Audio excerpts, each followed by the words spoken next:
She's not rejecting sex. She's rejecting you. That one hurts, doesn't it? But it's the truth most men refuse to face. You think you're being respectful, thoughtful, emotionally mature. You build the connection, wait for the right time, and then you ask. She pauses, looks away. Maybe she says she's not ready. Maybe she gives you that awkward smile. Either way, you feel it, that gut punch of rejection, and you start questioning everything. What did I do wrong? Was I too forward? Too slow? Not confident enough? But here's the reality. It's not about your timing. It's not even about what you said. It's about what she felt.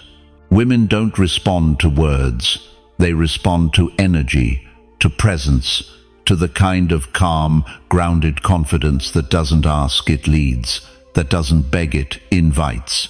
And when you master that, you don't have to chase intimacy. You become the gravity that draws it in. In this video, we're going deep into why asking for intimacy kills attraction and how Stoicism gives you the inner control to flip that dynamic. If you've ever felt unwanted, unseen, or unsure, this is the truth no one told you until now. Let's get into it. Number 1. She's not into you. Let's just call it what it island. When a woman pulls back, delays, or flat out avoids being intimate, it's not because she's not ready. It's because she's not feeling you, not your timing, not your effort. You. That truth stings, especially for men who try to do things right. Take David, 47, divorced, 2 kids. He's been seeing someone new, Amanda, 35, vibrant, smart, everything he thought he wanted. He's taken her on 5 dates. They've talked about childhood, dreams, even politics. He's patient. He's respectful. And when he finally works up the courage to say, "Would you want to come back to my place?" she shifts in her seat, smiles politely, and says, "Not tonight." David drives home in silence, confused, rejected, wondering if he moved too fast or too slow. But here's the thing. Amanda didn't say no to sex. She said no to him. More specifically, to the version of him that showed up that night, hesitant, uncertain, seeking approval. Women don't reject men because they're not attractive on paper. They reject the energy a man brings when he doesn't own his desire, when he's waiting for permission, when he's unsure of himself. That energy, it kills attraction. Now, this isn't about shaming David. He's a good man, thoughtful, mature, self-aware.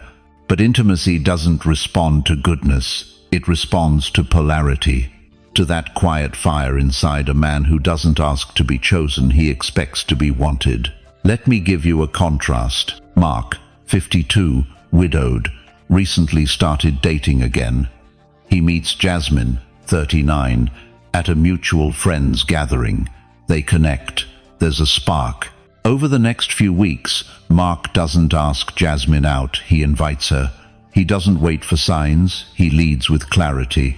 He doesn't tiptoe around desire, he holds it with calm confidence. And when they're alone one night, he doesn't ask, "Can I kiss you?" He leans in, with presence, eye contact, and intention. She kisses him back.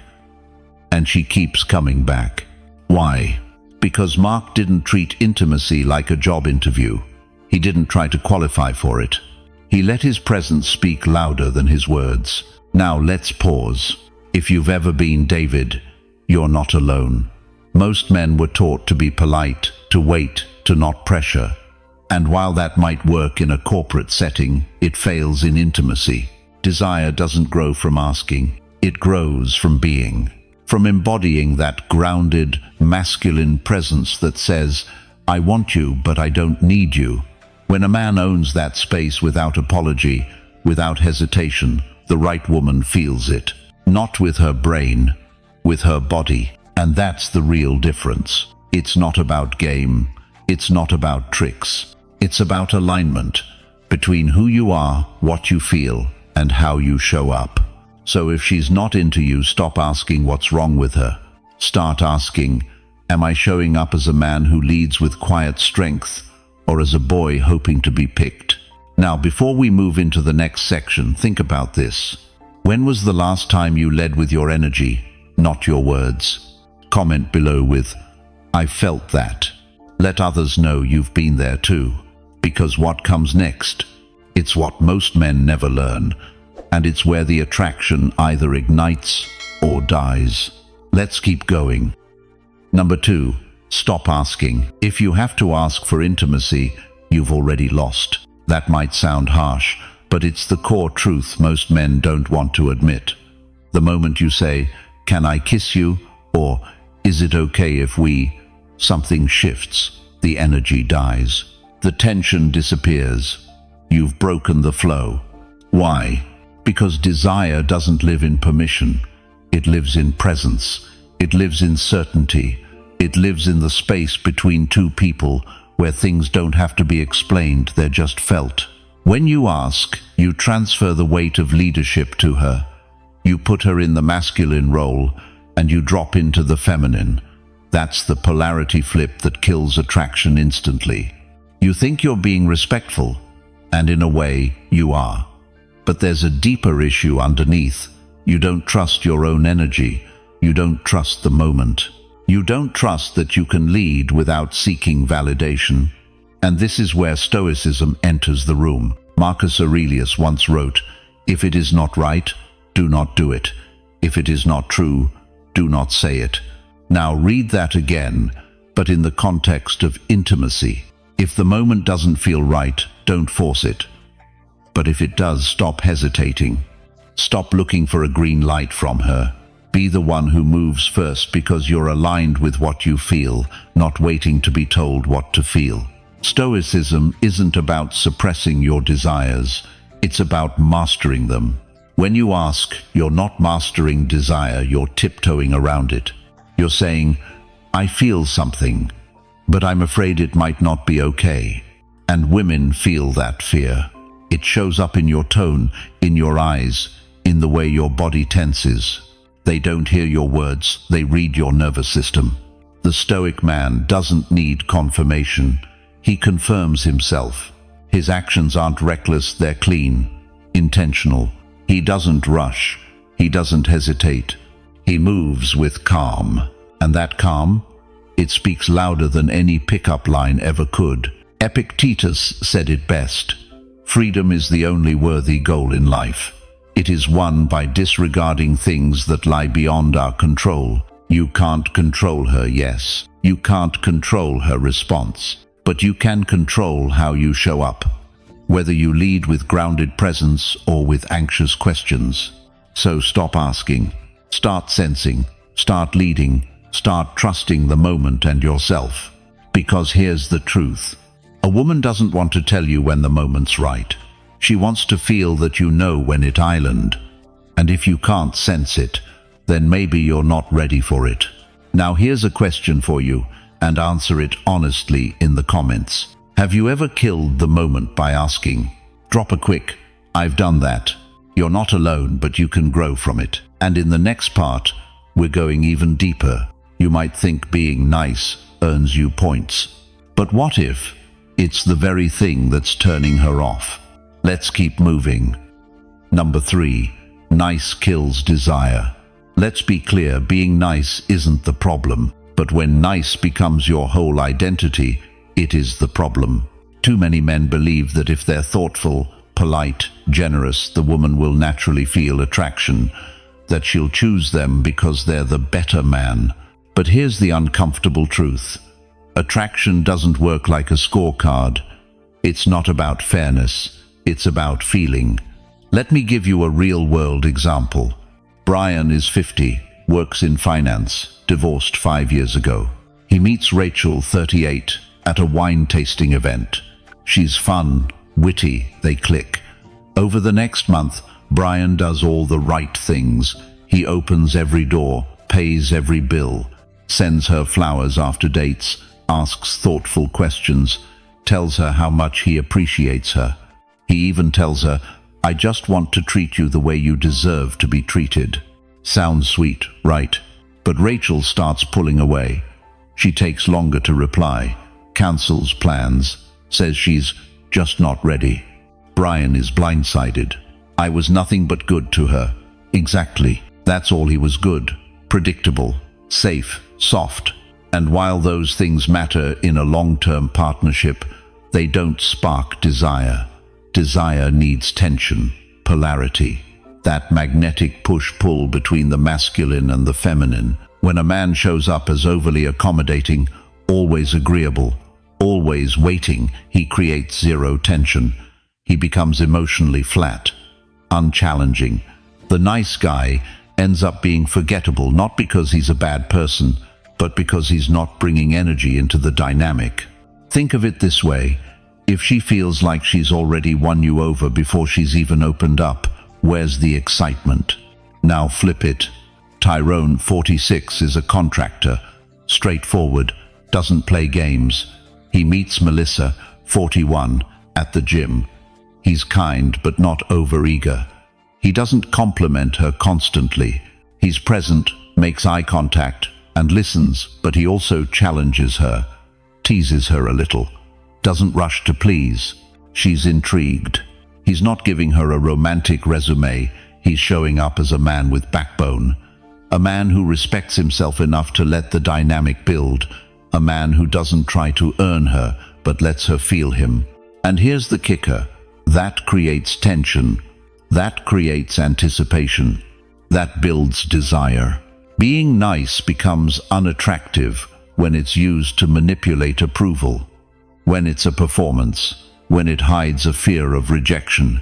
And women can feel that, even if they can't explain it. You don't need to stop being good. You need to stop being soft. You don't need to become an asshole. You need to become real, grounded, present, assertive, not aggressive, just clear in who you are. Because real desire doesn't come from making her comfortable. It comes from making her feel something. So here's the question: are you being nice because that's who you truly are, or because you're afraid she won't want you otherwise? Drop a quick comment. I've done that. Let's keep it honest. And in the next part, we'll hit something even deeper: why your logic isn't landing and why she's not listening to your words. She's reading something else entirely. Let's keep going. Number 4. She feels, not thinks. Let's make something clear. When it comes to attraction, women don't make decisions like men do. They don't sit down and make a pros and cons list. They don't evaluate your resume, your income, or your emotional intelligence, and then decide, yes, I want him. They feel it, or they don't. And that's where most men go wrong. We try to reason our way into her desire. We explain our value.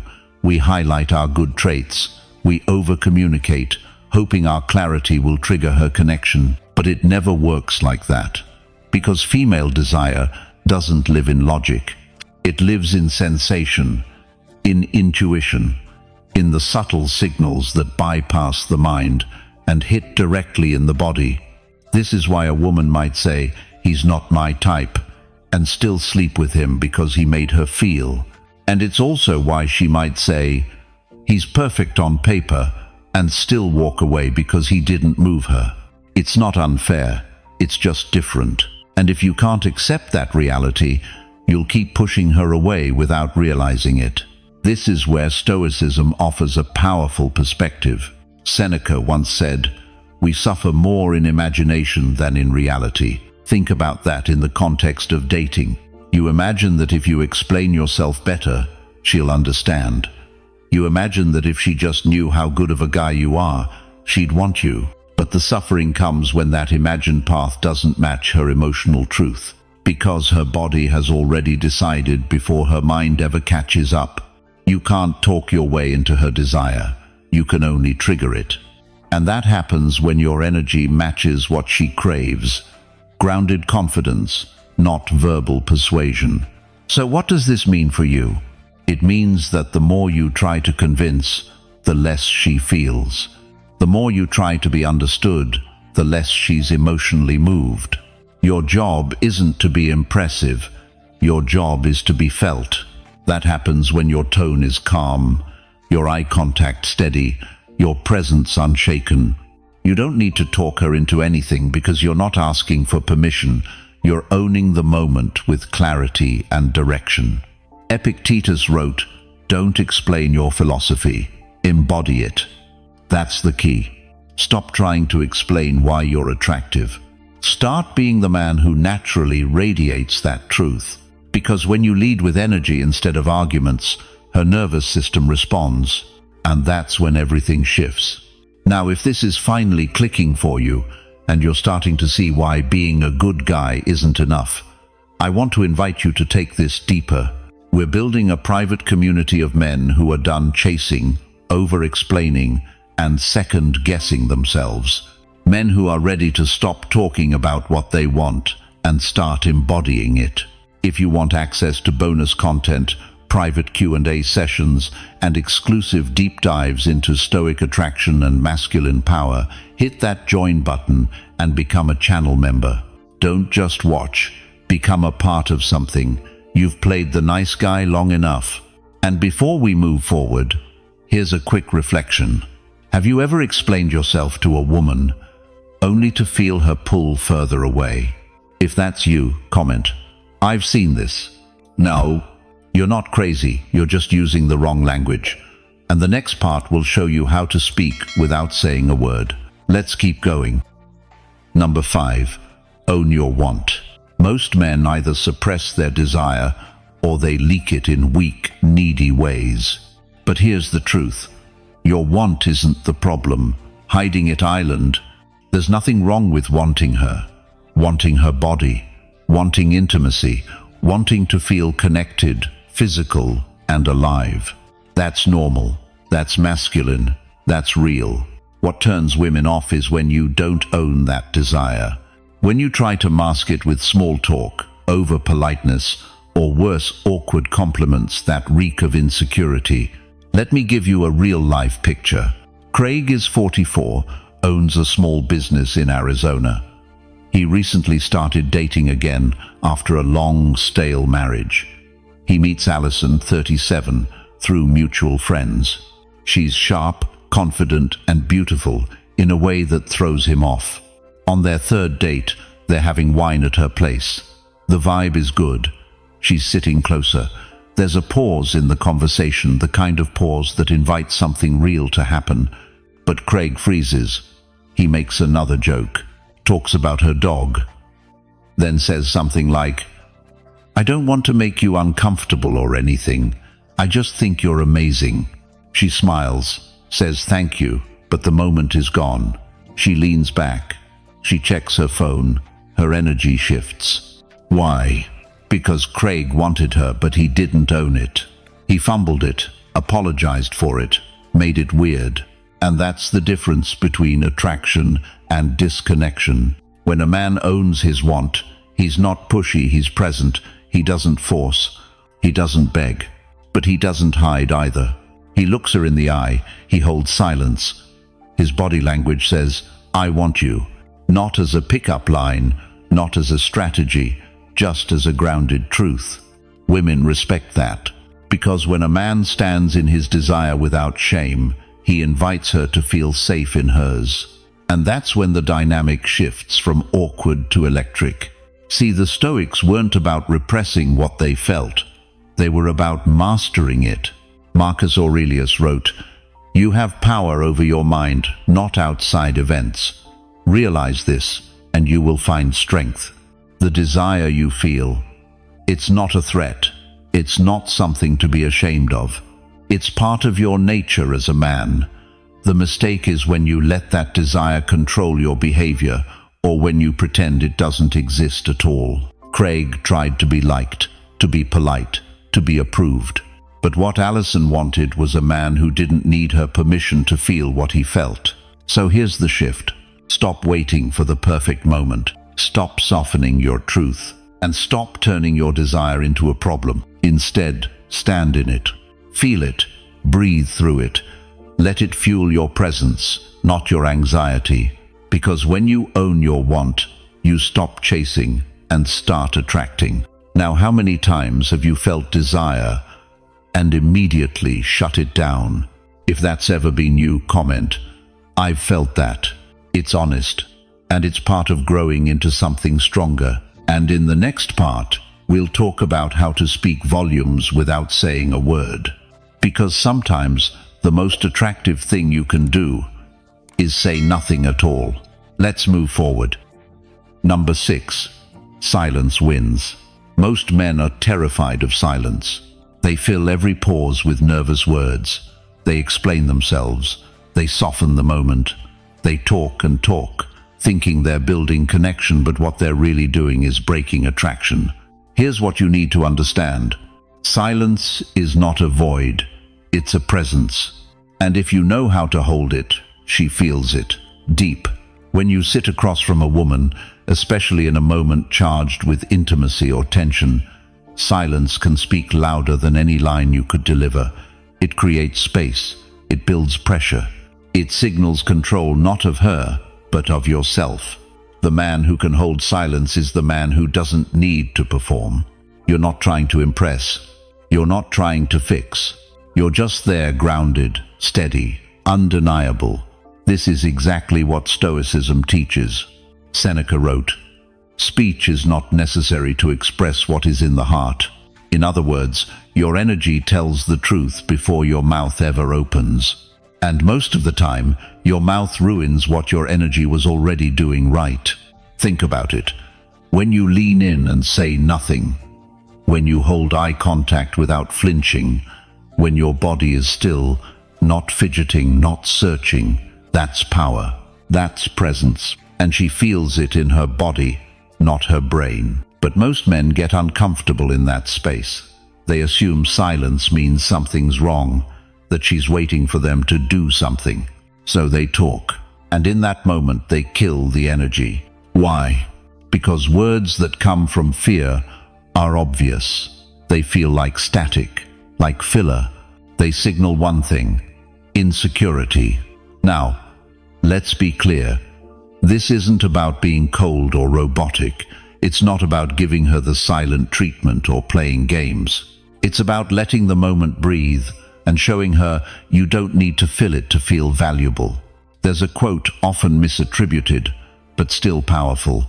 The loudest man in the room is the weakest one. When you speak less, what you do say carries more weight. And more importantly, when you speak from choice, not from habit, she pays attention. Stoicism is about that choice. It's about responding instead of reacting. It's about knowing that your value doesn't increase with volume, it increases with stillness. Epictetus said, "We have 2 ears and 1 mouth so that we can listen twice as much as we speak." Most men listen just long enough to jump back in with a response. But the Stoic man listens with his whole body. He lets her talk, not so he can reply, but so he can feel where she's at. And when he does speak, it's with intention. So here's what you do. The next time you're with a woman and the moment goes quiet, don't panic. Don't fill it. Let it be. Hold the silence like it belongs to you, and she'll start to lean into it. Because when you're not scrambling to say something, you send a clear message. I don't need to prove myself. I already am. Now take a second and reflect, how often do you speak just to avoid the silence? If that's you, comment, I've done that. No shame, just truth. In the next section, we'll explore something powerful. Why your energy, not your words, is the real invitation. It's not about what you say. It's about what she feels when you walk in the room. Let's keep going. Number 7. Be the signal. Most men wait for permission to lead. They wait for signs, wait for clarity, wait for her to make the first move. And by the time they act, the moment's already gone. If you want her to feel something real, to be drawn to you without even understanding why, you can't wait for the signal. You have to be the signal. Let me explain what that means. Women are constantly scanning for cues, not in your words, but in your energy, in how you move, how you look at her, how you exist in a room. She picks up on subtle shifts. She feels tension before you even speak. And when your presence is strong, congruent, and grounded, you become magnetic, not because you're loud or flashy, but because you're clear. Take Jason, 51, recently out of a 20-year marriage. He meets Naomi, 43, through a hiking group in Colorado. They connect quickly, light flirting, easy conversation. She's curious, there's something there, but Jason's unsure. He overthinks every step. He texts her long messages, hesitates to plan anything firm. On their second hike, he wants to invite her for drinks, but instead he says, "No pressure, but if you ever feel like getting a coffee or something." Naomi smiles, nods politely, but something shifts. Not because Jason said the wrong words, but because his energy said, "I'm not sure of myself." Compare that to the third hike where something changes. Jason shows up differently. This time, he makes eye contact longer. He touches her arm gently as they walk. He listens more, speaks less, and walks a half step ahead, signaling calm confidence without saying a word. And at the end of the trail, instead of asking, he invites. He says, "Let's get a drink after this." No hesitation, no apology. She says yes instantly. Why? Because this time, he was the signal. She didn't have to guess. She didn't have to feel the awkward weight of decision-making. She felt his lead. And here's the real truth. Women want to relax into your signal. They want to feel that you know what you're doing, not because you're perfect, but because you're anchored in who you are. It's not about being alpha. It's about being aligned. Most men confuse clarity with aggression. But clarity is silent. It's a man who walks into a room and doesn't need to prove anything.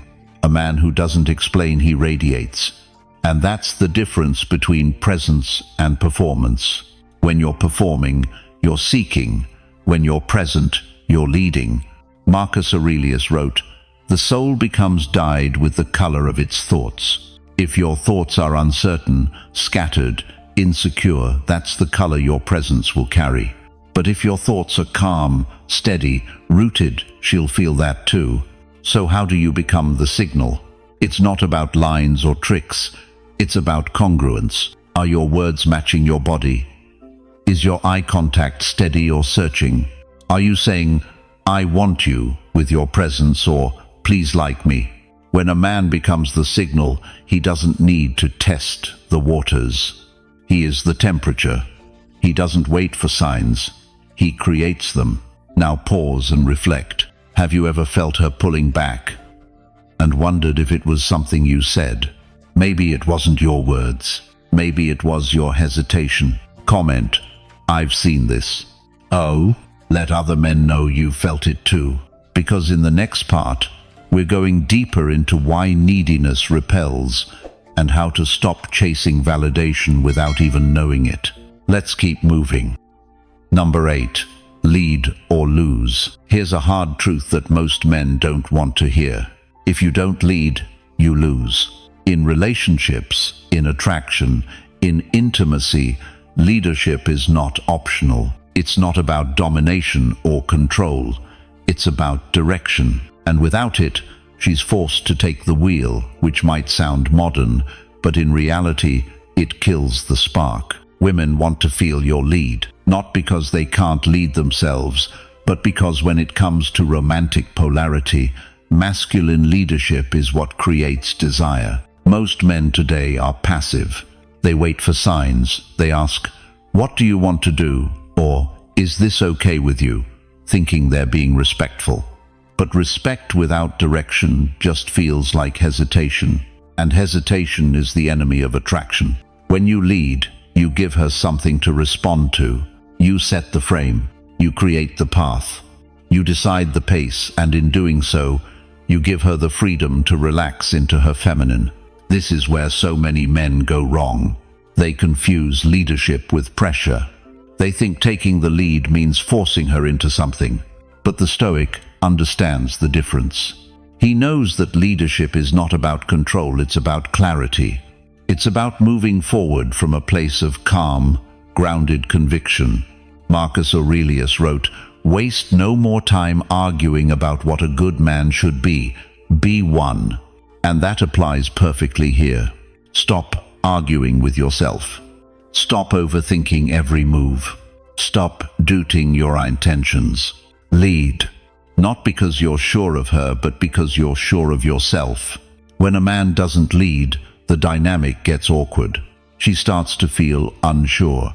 She has to start planning, suggesting, managing, and that puts her in the masculine role, which pushes her further away from attraction. But when a man leads, the energy shifts. She relaxes. She stops thinking. She starts feeling. And that's what you want. Not more words, not more logic, but emotional motion. It can be as simple as saying, "We're going to that place I mentioned," or "Be ready at 7, I'll handle the rest." Not in a controlling way, but in a way that says, "I've got this, you can trust my direction." And trust is the root of desire. A woman can't be fully open to a man she doesn't trust to lead. And if you're afraid to lead because you think she'll be offended or reject you, then you're still chasing validation. The Stoic doesn't chase. He doesn't beg for comfort. He leads with clean intention and lets reality respond. Epictetus said, "Don't explain your philosophy, embody it." Leadership doesn't need to be explained. It's felt.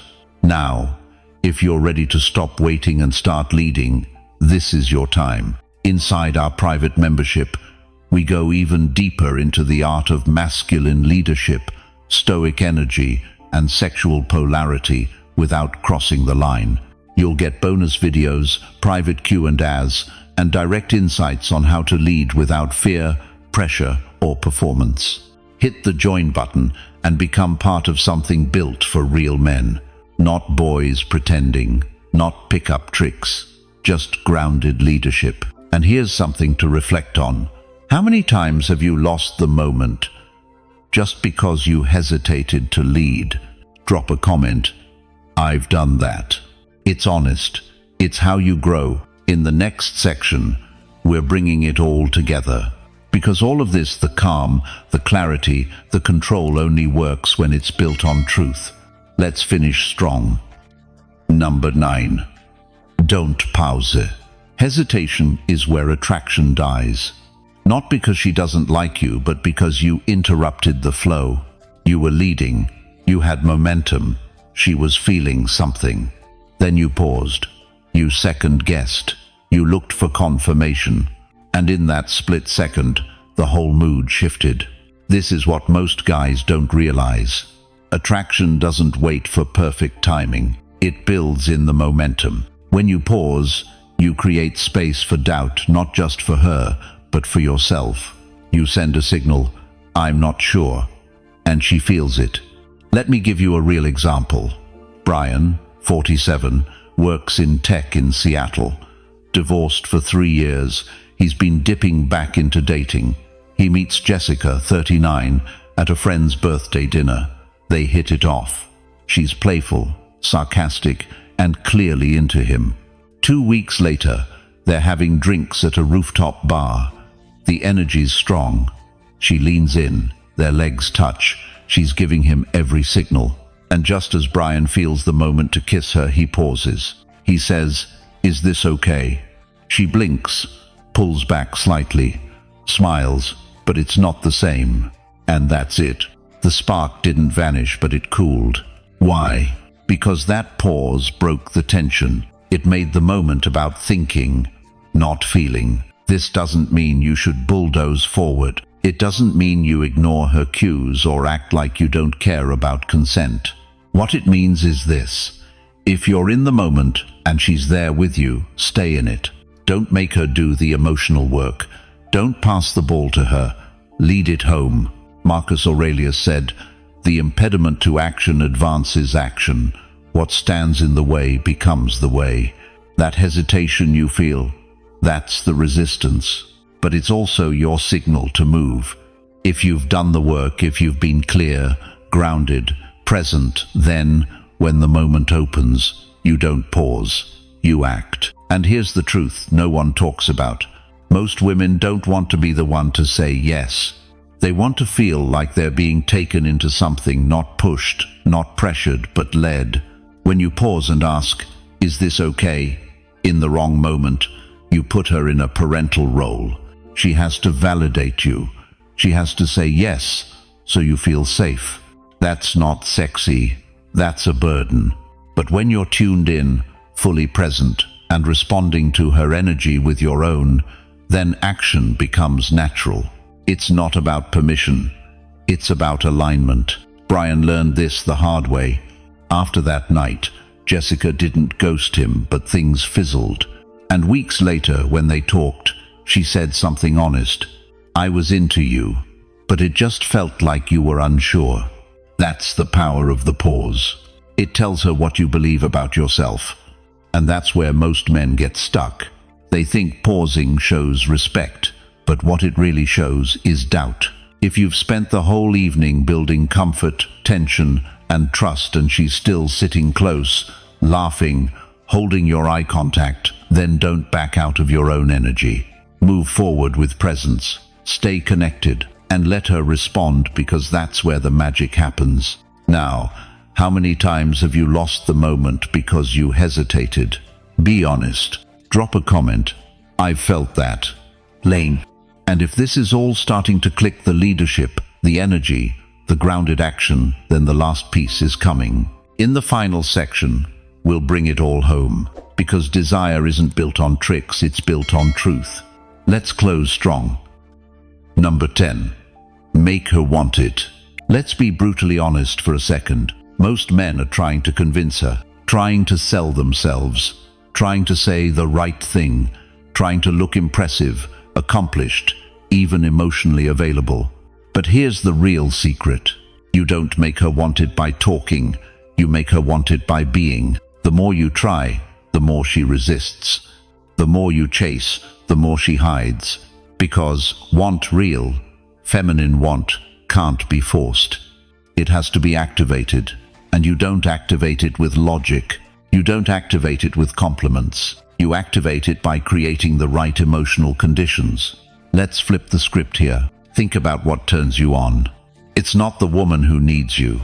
It's the woman who doesn't. It's the one who holds her own energy, walks into a room like she belongs, and never begs for your attention. She doesn't even ask for it. And that's why you can't stop thinking about her. Now reverse that. If you want her to want you, you have to be the man who never tries to be wanted. You lead, you speak your truth, you hold your silence. You express what you want without need. You show up in full, and then you walk away when she doesn't match your level. That's not manipulation. That's clarity. The Stoics were clear on this. Seneca said, "He who is brave is free." Freedom is attractive. Freedom from outcome. Freedom from desperation, freedom from chasing validation. And nothing is more magnetic to a woman than a man who doesn't flinch when she pulls away. Not because he doesn't care, but because he's already whole. Women aren't turned on by men who try their best. They're turned on by men who walk through the world with presence, certainty, and zero apology for what they want. So how do you make her want it? Not with words, with energy. You lean in with your vibe. You build tension without grabbing. You touch with full awareness, not to get something, but to express something. You don't ask her to join you. You create a moment so charged, she wants to. Let me break this down practically. Instead of saying, "Can I kiss you?" you get close. Let her feel your breath. Let the silence stretch. Hold eye contact. Tilt your head slightly and wait. If she stays, you move. If she flinches, you pull back with grace. Either way, you didn't force. You didn't beg. You didn't sell. You invited her to want. This is emotional polarity. Masculine energy leads and holds the space. Feminine energy fills it. But if you don't hold that frame with strength and integrity, she has nothing to step into. And here's the paradox. The moment you stop needing her to want it is the moment she starts to. Why? Because now it's a game she chooses, not one she feels pressured into. Because now your presence is the offer, not your words, not your resume, not your plans. She wants it because you want it without shame, without fear, without hesitation. She wants it because you're tuned into yourself, not tuned into her reactions. She wants it because your desire is clean, not transactional, not performative, just clear, steady, and real. That's what makes you unforgettable. Not because you gave her what she asked for, but because you gave her what she felt the moment she met you. A man who doesn't need her to want it, but makes her want it anyway. So that's it. If you've made it this far, you're not just watching, you're ready. You're ready to stop guessing. Stop hesitating. Stop asking for permission to be the man you already know you are. Everything we've walked through, the silence, the signals, the grounded leadership, the clean desire, it's all connected by one core principle. You don't chase intimacy. You create conditions where it naturally flows to you. And that's the game most men never learn. If you want to go deeper to master your presence, your energy, your mind, join the private membership. Inside, we break this down weekly. You'll get exclusive lessons, behind the scenes, insights, and direct tools to become the kind of man women feel before you even speak. You can join today by hitting that join button below. And if you haven't already, make sure to subscribe to the channel. This is where we show up daily, no fluff, no gimmicks, just the truth about attraction, power, and being a man in the real world. Thanks for watching. I'll see you right here tomorrow.